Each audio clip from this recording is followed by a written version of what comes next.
જામનગરમાં આમ આદમી પાર્ટીના ધારાસભ્ય પર કરાયેલા હિંચકારા હુમલાના વિરોધમાં સુરત આપ દ્વારા વિરોધ પ્રદર્શન કરાયું હતું।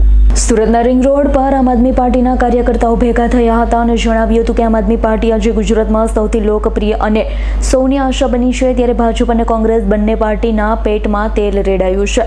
આમ આદમી પાર્ટી ભાજપની નીતિ અને ભાજપના ભ્રષ્ટાચારનો વિરોધ કરે છે તો કોંગ્રેસને પેટમાં દુખે તેવી સ્થિતિ છે।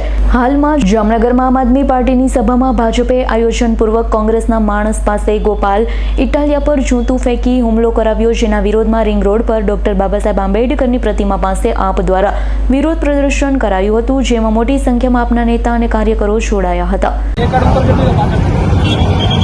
બોલો ભારત માતા કી જય, ભારત માતા કી જય, ઇન્કલાબ जिंदाबाद, इनकलाब जिंदाबाद, लड़ेंगे जीतेंगे, लड़ेंगे जीतेंगे, वंदे मातरम, वंदे मातरम, भारत माता की जय।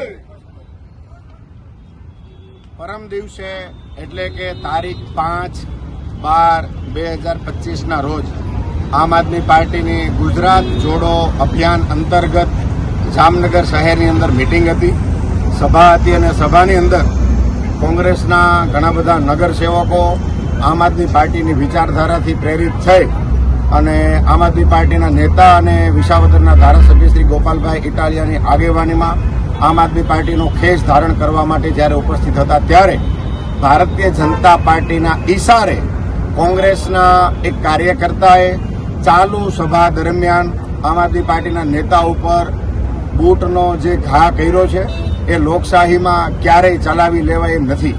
આમ આદમી પાર્ટી આ આખી પ્રથાનો વિરોધ કરે છે અને આપના માધ્યમથી ગુજરાત સરકારને, ભારત સરકારને સૌને વિનંતી કરીએ છીએ કે લોકશાહીમાં સૌ લોકોને પોતપોતાની વાત રાખવાનો અધિકાર છે।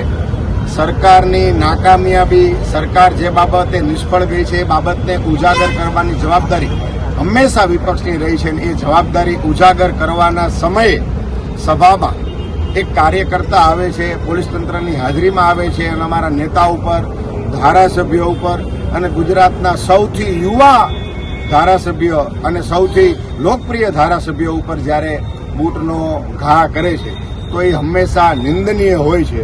પરંતુ આવું બન્યું કેવી રીતે એવું જાણવા મળ્યું છે કે ભારતીય જનતા પાર્ટીના એક ધારાસભ્યના ઈશારે કોંગ્રેસના એક કાર્યકર્તાએ આ ઘટના આખી ષડયંત્રના ભાગરૂપે ભજવેલી છે।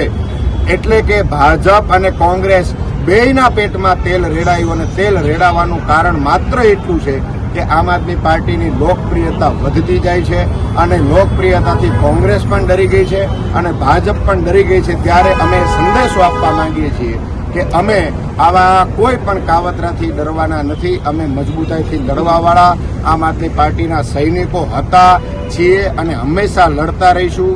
ગુજરાતને ભાજપી કડદા પાર્ટીના ચંગાલમાંથી મુક્ત કરવા માટે આવ્યા છીએ અને મુક્ત કરીને રહીશું। જય હિન્દ, જય જય ગરવી ગુજરાત।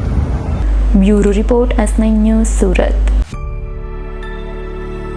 અમારી તમામ માહિતીથી અપડેટ રહેવા માટે જોડાયેલા રહો S9 ન્યૂઝ સાથે।